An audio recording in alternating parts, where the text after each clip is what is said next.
ಇವತ್ತಿಂದ ಏನಪ್ಪಾ ಮಾಡೋದು ಲಂಚ್ ಬಾಕ್ಸ್ ಅಂತ ನೋಡಾಕತ್ತೀರೇನ್ರಿ? ಈ ರೆಸಿಪಿನ ಟ್ರೈ ಮಾಡ್ರಿ, ಭಾರಿ ಸೂಪರ್ ಆಗಿರ್ತೈತಿ. 1 ಕಪ್ ರವಾ ಹಾಕೋರಿ, 1 ಕಪ್ ಅವಲಕ್ಕಿ ಹಾಕೋರಿ, 1 ಕಪ್ ಮೊಸರನ್ನ ಹಾಕೋರಿ. ಹಾಕೊಂಡು ಇದನ್ನ ಗ್ರೈಂಡರ್ಕ್ ಹಾಕೋರಿ.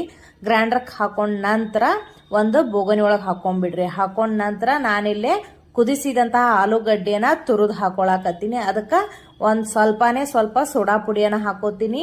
ರುಚಿಗೆ ತಕ್ಕಷ್ಟು ಉಪ್ಪನ್ನ ಹಾಕೋರಿ. ಆಮೇಲೆ ಕೊತ್ತಂಬರಿ, ಸ್ವಲ್ಪ ಜೀರಿಗೆ, ಕೊಬ್ಬರಿ ಸಣ್ಣದಾಗಿ ಕಟ್ ಮಾಡಿ ಚಲೋ ಹೊತ್ನಾಗಿ ಮಿಕ್ಸ್ ಮಾಡ್ರಿ. ಹಿಟ್ಟು ಗಟ್ಟಿ ಅನ್ಸಿದ್ರ ಸ್ವಲ್ಪನೇ ನೀರನ್ನ ಹಾಕೋತ ನೀವು ವಡಾ ಹಿಟ್ಟನ್ನ ಯಾವ ರೀತಿ ರೆಡಿ ಮಾಡ್ತಿರಲ್ಲ ಆ ರೀತಿ ರೆಡಿ ಮಾಡ್ಕೋರಿ. ಎಣ್ಣೆ ಕಾಸಕ್ ಇಟ್ಕೊಂಡ್ಬಿಡ್ರಿ. ಆಮೇಲೆ ಕೈ ಒಳಗನ ವಡಾ ಶೇಪ್ ಮಾಡಿ ಎಣ್ಣೆ ಒಳಗ ಕರದ್ರ ಸಾಕು, ಬಿಸಿ ಬಿಸಿ ರವಾ ವಡಾ ರೆಡಿ ನೋಡ್ರಿ. ಮಕ್ಕಳಿಗೆ ಬಹಳ ಇಷ್ಟ ಆಗ್ತದ. ನೀವು ಕೊಬ್ಬರಿ ಚಟ್ನಿ ಜೊತೆ ಆದ್ರೂ ಕಟ್ಬೋದು, ಸಾಸ್ ಜೊತೆ ಆದ್ರೂ ಕಟ್ಬೋದು, ಅಥವಾ ಈವ್ನಿಂಗ್ ನೀವು ಸಂಜೆ ಮಕ್ಕಳು ಬಂದ ಕೂಡಲೇ ಸ್ನಾಕ್ಸ್ ಬೇಕಾದ್ರೂ ಮಾಡ್ಕೊಡ್ಬಹುದು.